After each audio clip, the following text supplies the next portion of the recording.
Alright, I'm going to show you a little trick. See, these are Imperial Pike Guard, but I've dressed them up in a attire that looks like a peasant, right? So we'll put them into brace and we'll say, look, we're Pike Militia. Nobody here but us peasants.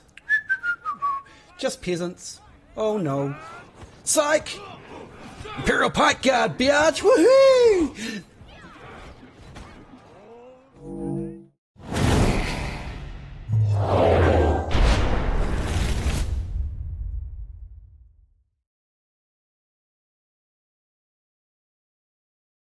Hey boys and girls, it's KnightStalker here. Welcome along today to my Pike and Polearm tutorial. Check it out. Today this is all for beginner players or people who are relatively new to the game. Any of you veterans who are watching, please feel free. If I miss anything out, or God forbid I get something wrong and be a human, please put the information in the comments below, because there's going to be a lot of people, I think, that might learn from this video, and some extra tips might be very, very useful for them. So, what are we going to do today? We're going to talk about the different types of pikes, how the different types of pikes work, how they do damage, and we're then going to go through each individual pike unit, and I'll tell you a little bit about it. When I say pikes, I also mean pikes and polearms, but for brevity I'm just going to say pikes. There's only a couple of units that are outside of pikes, and that's a couple of halberdiers. So, without further ado, let's go on down and I'll talk to you about the individual different types of pike. So, our very, very first type of pike today is what I like to call a brace pike. Now, as you can see, when you put them into a formation, this unit will automatically, brace. They'll kneel down, they'll get ready for a charge to come in from our right over here. Now, the way that brace pikes do damage is they will do all of their maximum damage at the very, very tip of the pike. And the closer you get to the person holding it, the less damage they do. This is more important on some units than others. For example, the forte brachio pikes, they have pikes that reach out to about here. And so obviously they're going to have severe damage drop off when you get to the user.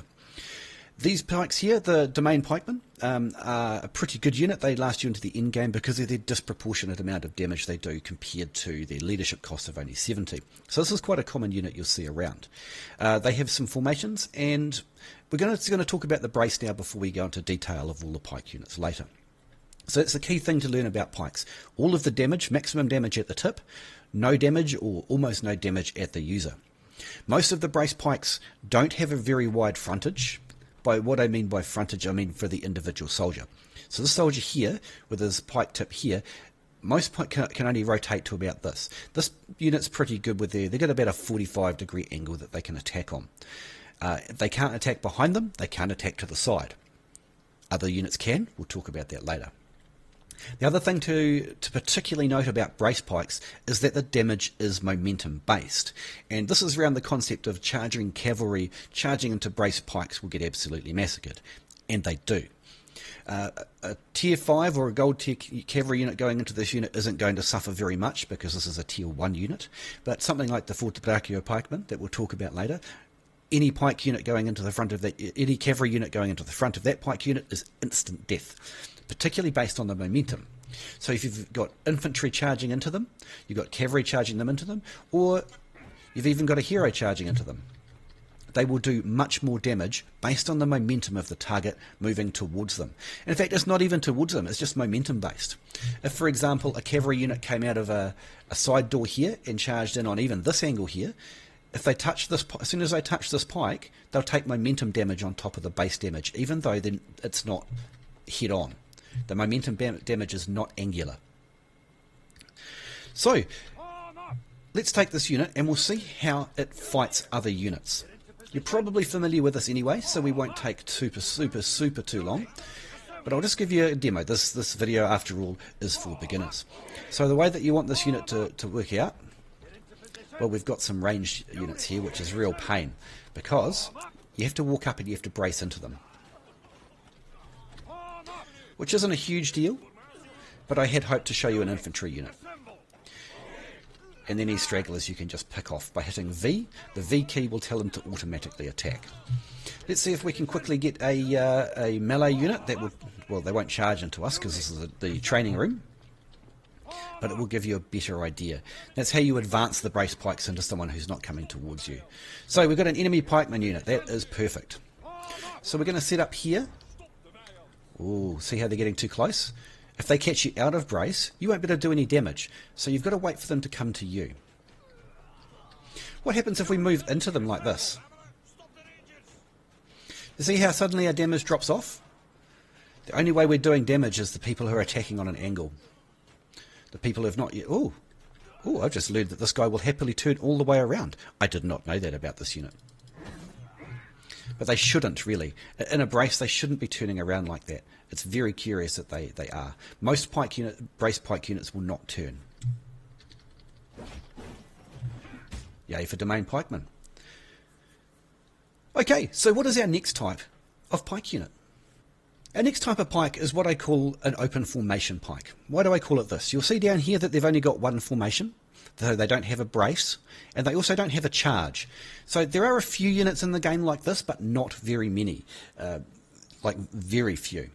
And the way that this unit works is that it's just a flood of bodies with pointy sticks, right? This particular unit has a poison tick on it as well, but we'll talk about that when we talk about the unit specifics. So the way that you fight with open formation pikes is very, very different to brace or charge. So first of all, what I'll do is I'll let you see what happens if they're just able to attack by themselves. You'll see the ones at the back and the sides are not really contributing. The way that you do these is you move them in. This is what's called microing. So you use the X key to move them in and the V key to attack. That way you're getting the most surface area for your pikes. Because you've got quite a long reach anyway, all you have to really do is get them in range. Do you see how that works? Well, comparative to the... there we go.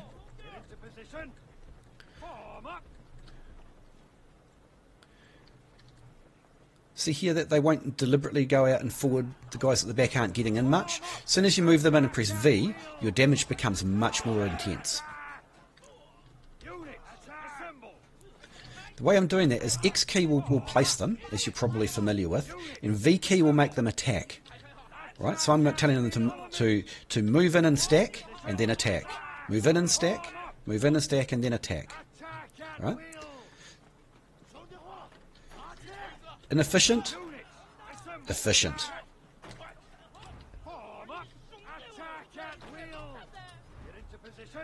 X, V. And the way that I'm doing this, forward and backwards, is I hold down the X key and it will give you control over it. The other thing you do is if you hold down the V key, they'll attack to point, which is kind of inefficient with a pike unit. Anyway, the next type of pike I want to show you is the charge pikes. Let's look. So, what we have here is the Black Dragon Pikemen. They are a charge type unit, so they're always best used on the charge, and you don't want to leave them in combat because they're not particularly good in combat. Their whole ethos is that you charge in and do massive, massive damage on the charge. And don't get me wrong, these guys do absolute monstrous damage. These Prefecture Pikes are a very similar unit, and they'll instantly kill heroes if they catch them on the charge. They will also mangle all sorts of other units as well. Even high tier ones like Iron Reapers, if you catch them with a charge, you'll kill some. So the drawback, of course, the trade-off for that massive, massive charge damage is instead you're very meh at melee. Typically the charge units will have a nice block formation where they block up nice and tight, and that's very great for charging up or down siege towers, through doors, catching heroes. They're very, very effective in this sort of manner. So let me show you what I mean by that they're only really useful for the charge. So here we go. Watch this brutal charge, and then watch them not do so well afterwards.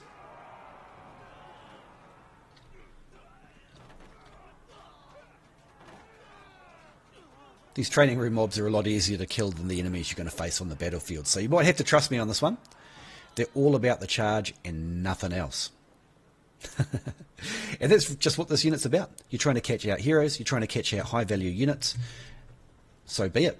That's a charge unit for you. Let's move on. So our penultimate type of pike unit here is what you might call an advanced pike. There is only one unit in the game that has this ability, but it is rather a dominant ability. It's not so useful when you're playing solo siege, this ability, because you have to have some coordination for your team to be able to follow it up. But this whole unit's ethos, the Imperial Pike Guard, is based around the advance. And what this does is it advances into the enemies and just knocks them all over. And they've got quite a long distance. See this pike tip here? When they're advancing, even out here I'll be struck by that pike. They have like an additional 2 meters on their pike advance range, and I'll try and show you that in just a second. The other thing is, before you do your advance, don't use this formation here, because when you've just finished your advance, what you're going to do is you're going to drop into a brace, and when you drop into the brace, they'll return to the brace direction that they're in here before they start their advance, and that's not what we want. We want them all facing forwards. So the best way to use this unit is typically in the open formation. So let's go and see how advanced pikes work. The concept is that they do almost no damage. This unit does very, very low damage, but it will completely knock down the enemy. We've got an archer unit. Let's swap over to a melee unit. Right, we've got a melee unit now. That's good. So I want to kind of get off to the side so you can see what's happening here. Do you see how they're all knocked down immediately? The shield will protect them for a little bit. So if you do this advance into a shield wall, it won't work. And once you've done your advance, you do this brace. And they do have a rotating brace, but primarily you want them facing forwards. They can also attack just like the open formation pikes, right? They're just a lot slower at it. So this unit's all about the advance. Things to remember with the advance unit is that it's got nearly a minute cooldown. So because it does so low damage by itself, you need someone to help you do damage, or you can use your hero to inflict damage. Remember that they will brace in the direction that they start advancing in, so that the circle formation is not ideal. The other thing you can do with this unit is that you can do a charge and then get ready and do an advance into the enemy and be a bit of a surprise. This charge is a doctrine, and we'll talk about that later. So that's how advanced pikes work. The best use of this unit is to stop cavalry. It will immediately stop a cavalry hit, with a couple of exceptions. Things with longer reach typically will ignore them. So let's move on now to our next pike unit. Well, it's a polearm unit actually. The next type of pike is not really a pike, it's a polearm. We're going to talk about halberdiers. So, halberdiers are not in a great space in the game at the moment, although we had recently had the cavalry toned down, so they seem to be doing a bit better. The key things to remember about this unit is they typically have a charge and a brace. Okay. When they're in the open formation, so F1, if you press the brace key, 2, they'll immediately drop into brace. It's really quite efficient to be able to move them around and immediately drop into brace, similar to what you've probably seen with Pike Militia. The other formation they've got is the 2 formation, which is much more compact, but they have to be able to form up into their formation or they won't brace. So they'll typically automatically brace, right? If anything disrupts this unit, like a hero knocks them out of place and things like that, they come out of brace. And then they'll try and regain their place in this line. So it's great if you're fighting behind shields and things like that, so you've got a shield line. But more often than not, you want to fight halberdiers in the F1 formation. And this is something I'm only just learning to adapt to myself, because I haven't really used the halberdiers a lot in the past because they've always been so trash.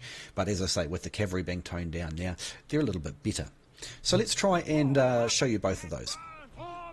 So the reason that you want to use the F1 formation rather than bracing into 2 is very defensive, but it takes time to set up. But this unit also has a decent charge, right? So what we want to do is we want to charge, and as soon as they hit, we're going to immediately brace so that we get our brace ability. You'll notice that they make very, very short work of this unit. Halberdiers are very high damage. Very high damage. Do you see how we got some outliers? Because they braced once they pushed through. So the majority of the unit hit the enemy and stopped because that was the end of their charge. A couple of guys missed and went through, and then when they braced where they stood. This unit, halberdier units will tear heroes to bits. If you see a halberdier unit in brace, don't go into it. Even if you're a heavy armoured longsword or something like that, don't just walk into the halberdier unit. They will give you what for. So here's the defensive brace, the formation 2. You notice how that they automatically brace. Now, units like the halberdier sergeants have a veterancy line where they stun enemies when they're in brace. So this is where you typically want to use this defensively. But obviously they can still charge in and do the other one. Do you see that's rather efficient when compared to the charge and brace? But it depends what you're doing, right? Because you're not going to last long against Iron Reapers, so you might want to do the big hit first. But that is Halberdiers in a nutshell. Open formation can brace anywhere. Phalanx formation cannot. They also have a charge. So let's go and have a look at some of the things that make a pike unit special. Let's go and have a look into the unit screen. So here we are in our unit screen. So what makes pikes so special? Let's have a look here. We'll take the most basic of pikes in the entire game, which is the Village Watchman, a 30 leadership unit who are excellent for 30 leadership to be able to push your siege engines and to mess with cavalry. But wait, how can such a terrible unit mess with cavalry? Well, all pikes, but not halberds, not polearms, have this ability called impeding force. Now they'll do extra damage to cavalry, and also when a cavalry model is hit by the pike, it slows them by a significant amount. I believe it's actually 40% for this unit, and that the mouse over is not correct. But with the higher tier pikes, let's even go up to, say, we've got a blue pike somewhere. Not really, they don't have brace pikes in blue. We'll have to go to purple. Currently these are all campaign restricted, but we can still have a look at them. Here we go, the Fort de Brachio pikes. Oops. Impeding force. So this will do extra damage, and it will also slow them. The higher tier the pike or polearm, the more slow it does. And I don't know why it doesn't, in this mouse over it doesn't display that, but that's definitely a thing that has been changed. But yes, anyway, they're very, very good against cavalry. But also anything that's moving fast into them, brace pikes will be absolutely perfect. Okay, so here are some of the doctrines I like to use. I like to use, for this particular unit, it's an assassination doctrine, but I wouldn't use this on all pikes, just the way this unit uses, we'll talk about it soon. But breakthrough doctrine will give you extra damage, and extra damage is always good, right? One of the best doctrines, well, probably one of the highest tier doctrines in the game, is the Epic Polearm Doctrine 2. So anytime you've got a unit that braces, that's including your 30 leadership Village Watchman, that's including your 70 leadership Domain Pikeman, stuns enemies. So every time a unit is hit, like they walk into the front of this unit, they'll get poked, and then they won't be able to do anything for a second or two. As you can imagine, that leads to your pike units living a long time. Pike units, brace pike units particularly, have a longer life expectancy and a higher kill count expectancy than, say, open formation pikes. It's one of the best ones you can do is put this polearm doctrine on, and that works as well for halberds. Siege Fighter, I've just given them more damage, and Epic Polearm number 1, more damage, right? So, that is typically what you need to know about pikes in general. Let's start with now talking about the individual pike and polearm units. The ultimate pike and polearm unit in the game is called the Modau, or Modown Battalion, because they are exceptionally lethal to cavalry. They take less damage from cavalry, they stop cavalry in their tracks and slow them by 60%. They absolutely, where are we here? There we go. Defending against cavalry, reduce damage they take from infantry by 8% and cavalry by a third, 33%. This unit is absolutely lethal to cavalry, and it is the ultimate of pike and polearm units in the game. I highly recommend this unit if you can get it. It's an extremely top tier unit, one of the best ones in the entire game. Moving down from Modau, we've got the Fort de Brachio pikemen. They come out in Season 3. They have a very, very long pike, the longest reach in the game. And this unit clumps up into a very small block or a very long line. And I highly recommend this unit, especially if you're able to get it in being new to the game. It's an absolutely wonderful unit, and it micros well as we saw in the training room, where we would push them in and hit the V button, push them in and hit the V button. These guys do that very, very effectively and will instantly kill light or medium heroes and devastate heavy heroes, cavalry, infantry, anything. This unit can be used to massive amounts of damage. Its only drawback is it cannot be used solo because it will get jumped on and killed. You have to work with your team. What else we got? Halberdier Sergeants. Now, this used to be one of my most hated units, but I've come around to it a little bit recently. It's extremely high damage. It will melt heroes. It will melt heavy infantry. It's just very vulnerable. Would I recommend this unit? Probably not. It requires a bit of skill and game knowledge to actually get used to, a bit of awareness. It does have a rotating brace, like when you brace with them, the brace can go 360 degrees. So maybe that's something you want to try if you find that you're getting flanked by cavalry a lot. These guys will try their best to nullify that flanking. Next polearm down. Imperial Pike Guard. Now, if you're angling to play territory war, or you play in a 5-man stack, so you play with 4 friends at the same time, this unit can be very effective. As you saw in the training room, it knocks down everyone in their path, and even if the enemy has 3 or 4 units in front of you, it will knock them all flat. The problem is they do get back up again, and you really need your team's help to, once you've knocked them down or broken the formation, to completely jump on them.